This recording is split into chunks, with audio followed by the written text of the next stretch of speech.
السلام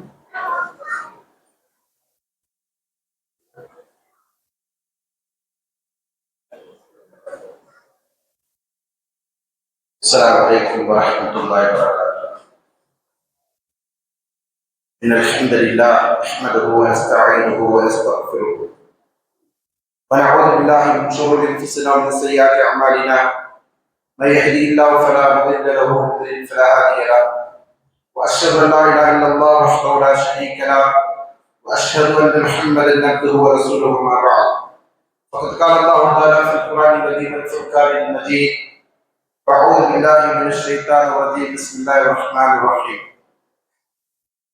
رب اشرح لي ويسر لي أمري واحلل عقدة من لساني يفقهوا قولي. رب يسر ولا تعسر. إن أريد إلا الإصلاح ما استطعت وما توفيقي إلا بالله عليه توكلت وإليه أنيب. அளவில்லா கருணையாளர் நிகழ்ந்தாருடைய அல்லாஹ் பேரை கொண்டு ஆரம்பிக்கிறேன். அல்லாஹ்வின் சாந்தியும் சமாதானம் நபிகள் நாயகம் ஸல்லல்லாஹு அலைஹி வஸல்லம் அவர்கள் மீதும், அவர்களுடைய வழிமுறை பின்பற்றி வாழ்ந்த முஸ்லிம் சஹாபாக்கள், தாபீன்கள், தபீன்கள், ஐமாக்கள், இன்னும் நல்லடியார் அனைவர் மீதும், குறிப்பாக அல்லாஹ்வின் இல்லத்தில் அவர் நம் மீது கடமையாக்கியுள்ள ரமலானுடைய ஃபர்மான நோன்பை ஒன்று உபரியான வணக்கமாக இருந்து கொண்டிருக்கின்ற இரவு தொழுகை நிறைவேற்றி அல்லாஹ்வின் இல்லத்தில் அமர்ந்து கொண்டிருக்கின்றோம். இந்த நேரத்தில் நாம் மஹதி என்பவர் யார், அவருடைய வருகையை குறித்து மார்க்கம் நமக்கு என்ன வழிகாட்டுதலை தந்திருக்கிறது, அவர் எதற்காக வர இருக்கிறார், அவருடைய விஷயத்தில் இந்த சமுதாயத்தில் என்னெல்லாம் கருத்துக்கள் நிலவுகிறது என்பது போன்ற செய்திகளை நாம் தொடர்ந்து பார்த்து வருகிறோம். சிலர் இந்த தலைப்பை இதெல்லாம் ஏன் பேச வேண்டியிருக்கிறது என்று கூட நினைக்கலாம். ஆனால் ஒரு சிலர் இந்த தலைப்பை மிகப்பெரிய அளவிற்கு பேசிக்கொண்டு சமுதாயத்தில் குழப்பத்தை ஏற்படுத்திக் கொண்டிருக்கிறார்கள் என்கிற காரணத்தினால்தான் இதை குறித்து நாம் தெளிவுபடுத்த வேண்டிய தேவை இருந்து கொண்டிருக்கிறோம் என்கிற காரணத்தினால் இந்த தலைப்பை பேசிக் கொண்டிருக்கிறோம். அதோடு மட்டுமல்லாமல் இன்னொன்றையும் நாம் புரிந்து கொள்ள வேண்டும். அல் குர்ஆன் சுன்னாவும் சொல்லுகின்ற அனைத்தையும் நாம் நம்பிக்கை கொண்டு அதனை உண்மைப்படுத்தி நாம் வாழ வேண்டும். அதுதான் ஒரு நம்பிக்கையாளருடைய வாழ்க்கை. அல்லாஹ்வின் மறுமை நம்பிக்கை கொள்ளக்கூடியவர்கள் அல் குர்ஆன் என்ன சொல்லுகிறதோ, அல்லாஹ்வின் தூதர் ஸல்லல்லாஹு அலைஹி வஸல்லம் அவருடைய சுன்னா நமக்கு என்ன வழிகாட்டுதலை தந்திருக்கிறதோ, இரண்டையும் மனதார ஏற்றுக்கொண்டு நம்பிக்கை கொண்டு அதன் அடிப்படையில் வாழ வேண்டும். அந்த இரண்டிலும் நமக்கு வெளித்தோற்றத்திற்கு தெரிகின்ற நடைமுறையில் நாம் பார்க்கின்ற பல விஷயங்கள் நமக்கு சொல்லப்பட்டிருந்தாலும், நம்முடைய புலன்களுக்கு அப்பாற்பட்ட மறைவான விஷயங்கள் நமக்கு சொல்லப்பட்டிருக்கு. அதே போன்று கடந்த கால நிகழ்வுகள், நிகழ்கால சம்பவங்கள், எதிர்கால நிகழ்வுகள் இவற்றை பற்றி நமக்கு சொல்லப்பட்டிருக்கு. அப்ப எல்லாவற்றையும் நம்ம நினைச்சோம் தெரிந்தாக வேண்டும், தெரிந்ததை நம்பிக்கை கொண்டாக வேண்டும். அதான் ஒரு முஸ்லிமுடைய பண்பு. அதன் அடிப்படையில் தான் மஹதி என்பவரை குறித்து நாம் பேசி வருகிறோம்.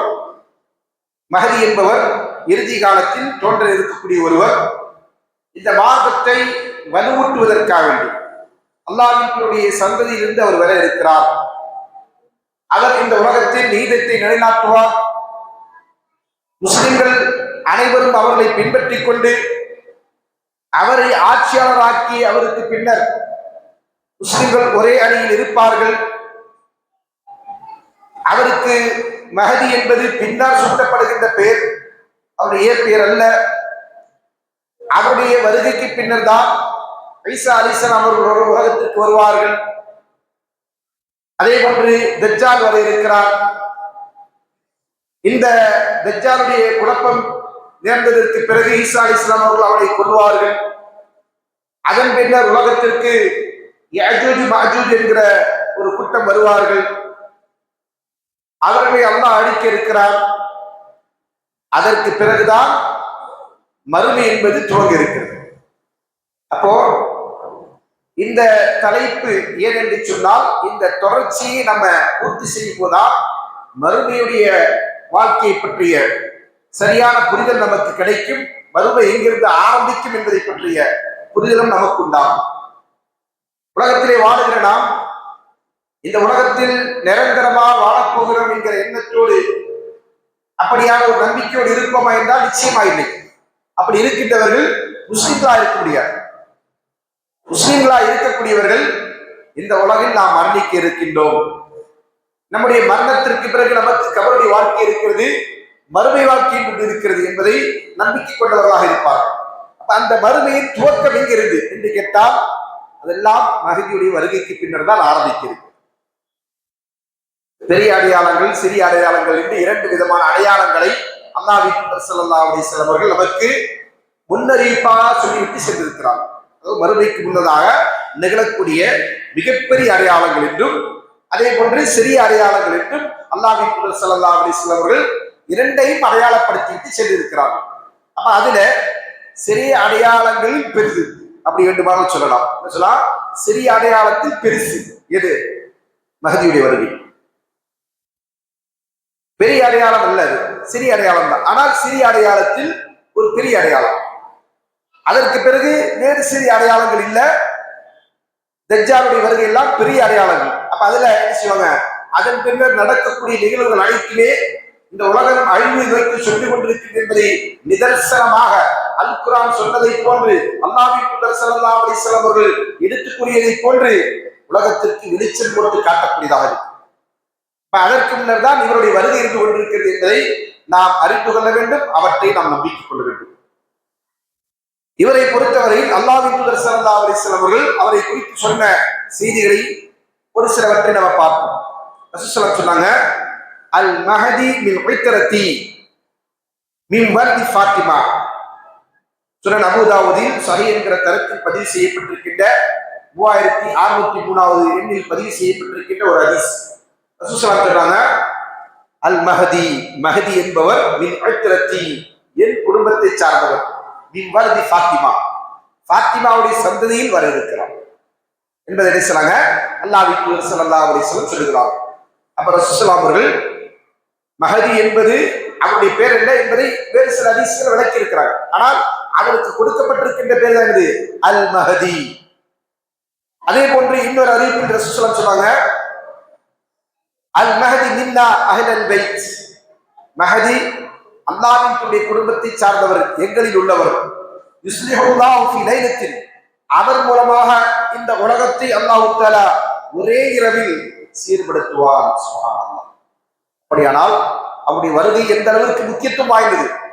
அவர் ஏழைய மனிதர்களை போன்று ஒரு சராசரி மனிதனாக வாழ்ந்துவிட்டு செல்லக்கூடியவர் அல்ல. இந்த உலகத்தில் மிகப்பெரிய மாற்றத்தை, மிகப்பெரிய சீர்திருத்தத்தை அல்லாஹ் அவர் மூலமாகத்தான் ஏற்படுத்தி இருக்கிறார். அப்படிப்பட்ட ஒருவர் தான் மஹதி அலைஹிஸ்ஸலாம் என்பவர். இதை இமாம் இப்னு மாஜா அவர்கள் அவருடைய சுனன் இப்னு மாஜா என்கிற ஹதீஸ் நூலில் 330வது எண்ணில் பதிவு செய்திருக்கிறார். இந்த ஹதீஸில் என்ன சொன்னாங்க, ரசூலுல்லாஹ் அவர்கள் ஒரே இரவுல அவர் மூலமாக ஒரே நேரத்தில் இந்த உலகத்திலே மிகப்பெரிய மாற்றம் உண்டாகும். அது ஏனென்றால் அவருடைய ஹிலாஃபத்தின் மூலமாக ஏற்படுகின்ற மாற்றம்.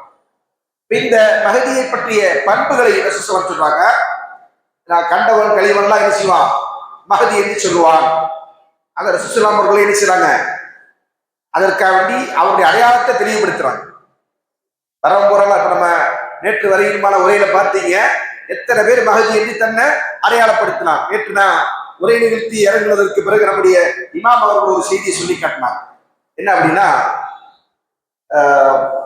டாக்டர் ஜாகிர் நாயக் இடத்துல ஒரு விவாதத்தில் ஒருவர் என்ன செய்வாரு, நான் தான் மஹதி என்று சொல்லுவார். ரொம்ப பிரபலமான ஒரு வீடியோ, எனக்கு அது நினைவுக்கு வரலாம், அதனால அந்த செய்தி சொல்லாம விட்டுட்டேன். அப்போ அப்படியா, நீங்க மஹதினா அரபியில பேசுங்கன்னு வரும். யாரு? டாக்டர் ஜாகிர் நாயக் என்ன செய்வாரு, அவர் அரபியில பேசுங்கன்னு சொல்லுவாரு. அவர் இந்தியாக்காரர், ஒரு அரபி இல்ல, இந்தியா சார்ந்தவர், வட இந்தியாவில் ஏதோ ஒரு ஊரை சார்ந்தவர். அப்ப அவர் என்ன செய்வாரு, முழிப்பாரு.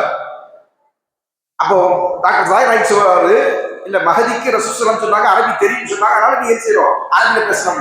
அல்ஹம்துலில்லாஹி ரப்பில் ஆலமீன் அர்ரஹ்மானிர் ரஹீம். இது அரபி, அவருடைய பாஷையில. சரிங்களா?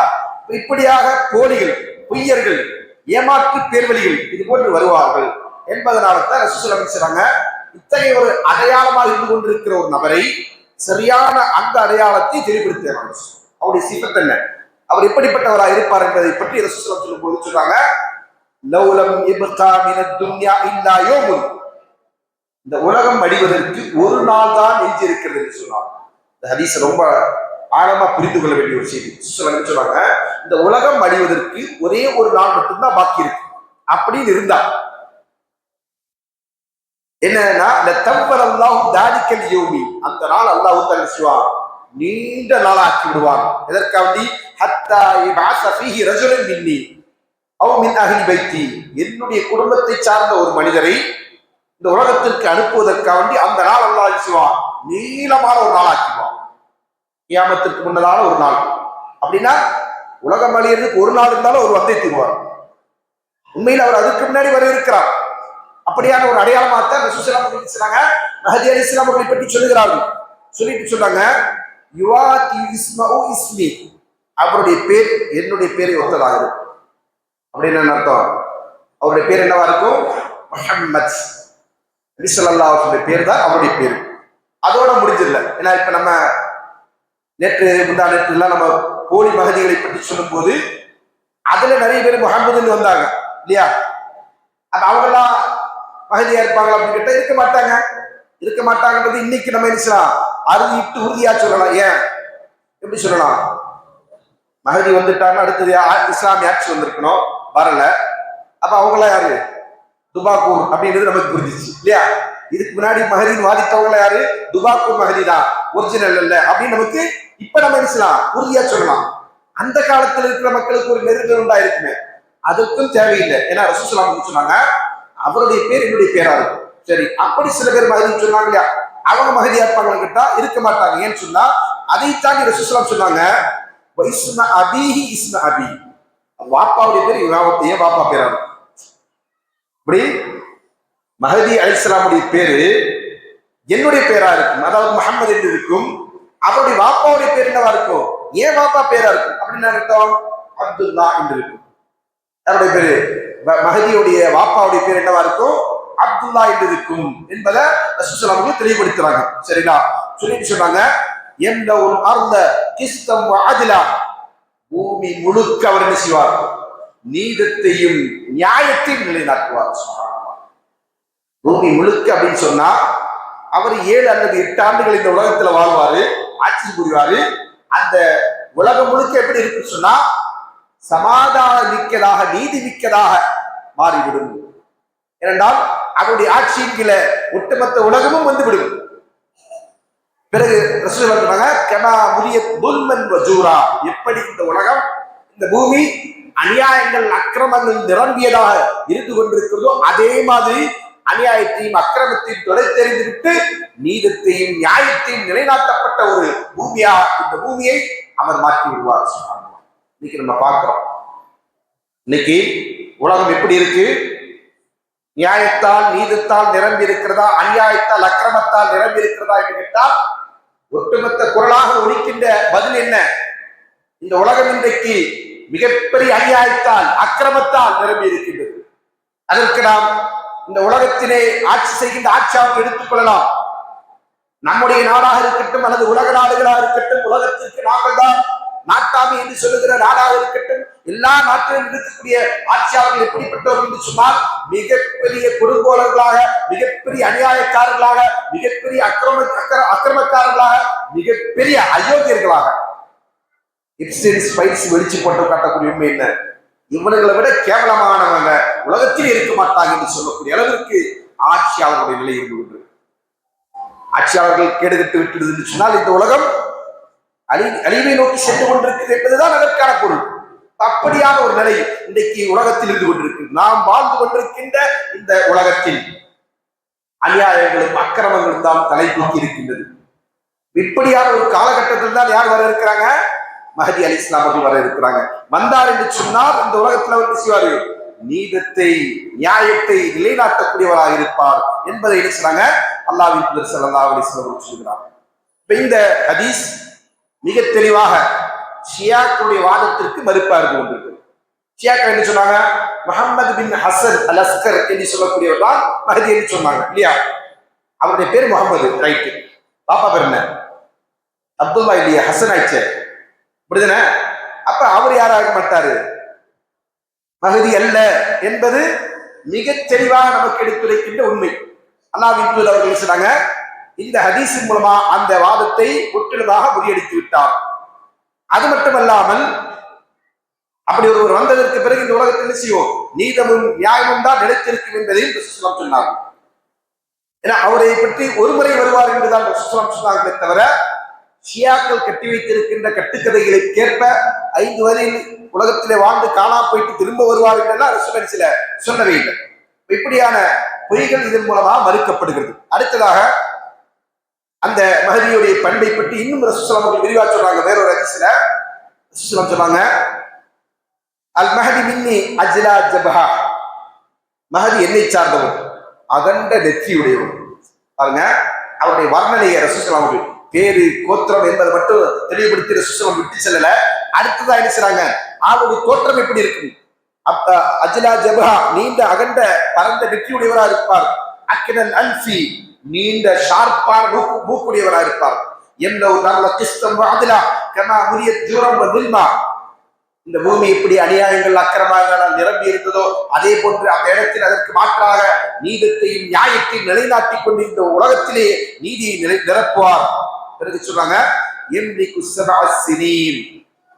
இந்த உலகத்தை 7 ஆண்டுகள் ஆட்சி புரிவார். வேற வழிப்புல 7 அல்லது 8 என்று அது ரிவாயத்தில் ஏற்படுகின்ற ஒரு சந்தேகம். அப்ப 7 அல்லது 8 இந்த அளவுக்கு தான் இஸ்லாம். இது சுனன் அபூதாவுதுல 3604 என்கிற எண்ணில் பதிவு செய்யப்பட்டிருக்கின்ற 3604 என்கிற எண்ணில் பதிவு செய்யப்பட்டிருக்கின்ற ஹதீஸ். இதே செய்தி சுதரக்கல் ஹாக்கிம் என்று சொல்லக்கூடிய நூலிலும் இடம்பெற்றிருக்கிறது. அப்ப அதுல என்ன செய்யப்பட்டிருக்கு, இதே அந்த செய்திகள் தான் வந்திருக்கும். அதுல கூடுதலாக என்ன செய்யப்பட்டிருக்கும், 8 என்று ஒரு வார்த்தை இருக்கும். அப்ப இந்த ஹதீஸ் எல்லாம் எதை காட்டுகிறது, இவர் வருவார், வந்து இந்த உலகத்தில் ஆட்சி புரிவார். அவர் வந்ததற்கு பிறகு உலகம் எப்படி இருக்கும் சொன்னா ரசூலுல்லாஹ் சொன்னாங்க, இந்த ஹதீஸ் எல்லாருக்கும் தெரிஞ்ச ஹதீஸ். ஒரு காலம் வரும், அன்னைக்கு மக்கள் என்ன செய்வாங்க, ஜக்காத்தை எடுத்துட்டு கொடுக்கறது ஆளை தேடி போவாங்க. அவ என்ன இருக்க மாட்டாங்க, ஜக்காத்தை வாங்குறதுக்கு ஆள் இருக்க மாட்டாங்க. அப்படி ஒரு காலம் வரும்ன்றத ரசூலுல்லாஹ் சொன்னாங்களா? அது எந்த காலம்? மஹதியுடைய காலம். அந்த ஹதீஸை நம்ம பேசுறோம், ஜக்காத்துடைய தலைப்பில் படிக்கிறோம். உலகத்தில் ஒரு காலத்தில் இந்த செல்வ செழிப்பு என்பது இருக்கும் என்பதை பற்றிய செய்தியை நாம் தனித்து படிக்கிறதன் காரணமாக அதை நாம் சில மஹதியோடு தொடர்பு படுத்தி அந்த சம்பவத்தை படிக்கல.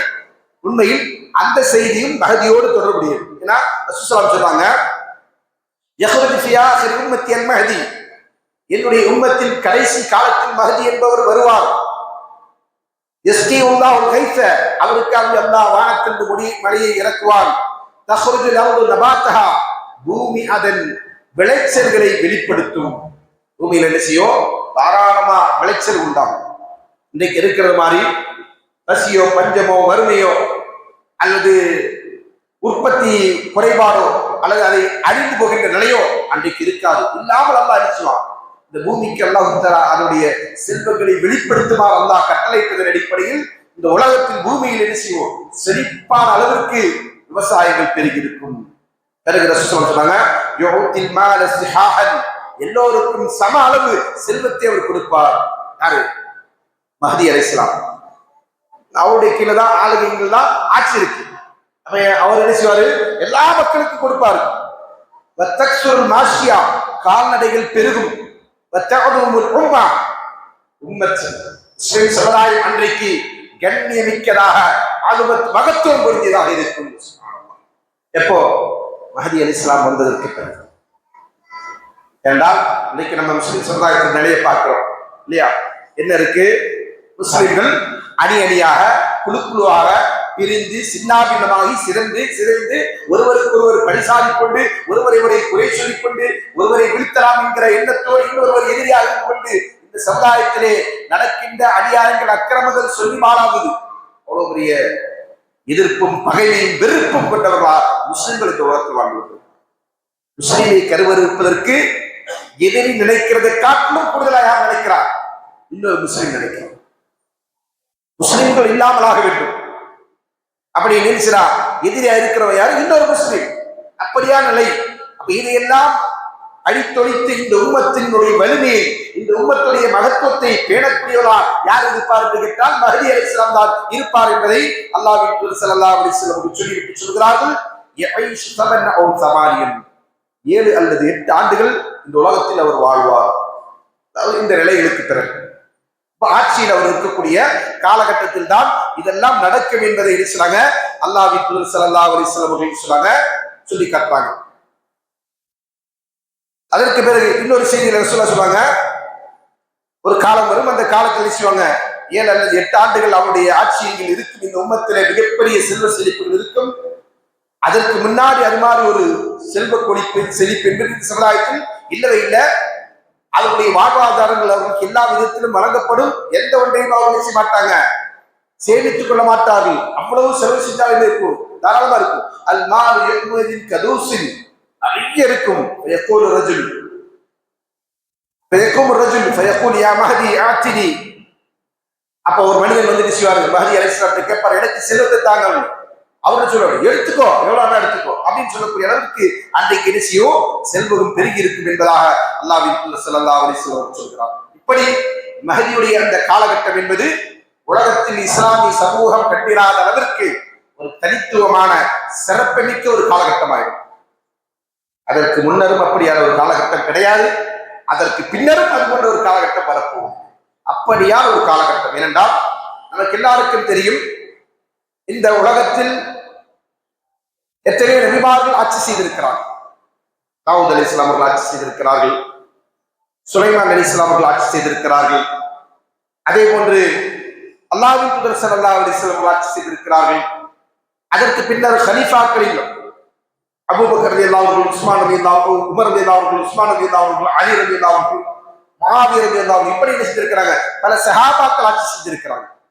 ஆனா இவங்க எல்லாம் ஆட்சி செஞ்சதை காட்டிலும் பெருமளவிற்கு ஆட்சியாளர்களாக இருக்கும் மஹதியுடையதாக இருக்கும். மிகப்பெரிய அளவிலான ஆட்சி, இந்த உலகத்தையே ஒட்டுமொத்தமாக அவர் செய்வாரு, ஆளுவார். இப்படியான ஒரு காலம் வரணும்னு சொன்னா அந்த காலம் எந்த காலமா இருக்கும்? நிச்சயமாக அது ஒரு டிஜிட்டல் யுகமாகத்தான் இருக்கும். அதுல எந்த ஒரு மாற்ற கருத்தும் இருக்காது. குறிப்பிட்டு நாம இத்தனை, நீங்க சில பேர் என்ன செய்வாங்க, இதை வச்சுட்டு ஜோசியம் பார்த்துட்டு இருப்பாங்க. எப்படி ஒரு சில டீம் இருக்கு, நாங்க தான் சூப்பர் முஸ்லீம் சொல்லி துபாக்கு முஸ்லீமா இருக்கிட்டு அவங்க என்ன செய்வாங்க, 2030 இல்லையா, 2030 அவங்களுடைய காலகட்டம். 2030 ஈசா மசி வருவாரு அல்லது மஹதி வருவாரு, இப்படி என்ன செய்வாரு, அவங்க ஒரு டிக்ளரேஷன் கொடுத்துட்டு இருப்பாங்க. 36 37 பல விதமான ஸ்டேட்மெண்ட் அவங்கள்ட்ட இருக்கு. சரிங்களா? அப்ப இது மாதிரியான விஷயங்கள் எதுவுமே நமக்கு என்ன இல்லை, அதெல்லாம் நம்ம எதுவும் நம்ப மாட்டோம், நம்ப கூடாது. அதெல்லாம் ஜோசியம், அதுக்கு பேர் என்னது, அதெல்லாம் ஜோசியம். ஆனா ஒன்றை நம்ம புரிந்து கொள்ளலாம், இன்றைக்கு உலகம் என்ன செய்யுது, தொழில்நுட்பத்தின் உச்சத்தை அடைந்து கொண்டிருக்கு இல்லையா?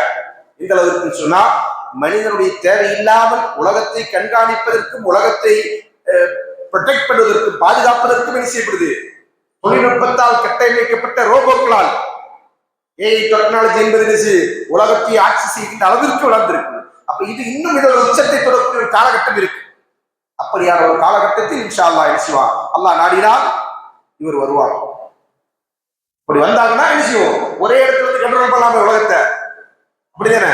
ஒரே இடத்துல இருந்து உலகத்தை கண்ட்ரோல் பண்ணணும்னா என்ன வேணும், தொழில்நுட்பம் தான். அந்த தொழில்நுட்பம் இருக்கக்கூடிய காலகட்டத்தில் தான் அவர் வருகை இருக்கலாம் என்று நினைச்சலாம், நம்ம எதிர்பார்க்கலாம். அப்போ இன்றைக்கு நாம இருந்து கொண்டிருக்கிற காலகட்டம் அப்படியான ஒரு காலகட்டம்.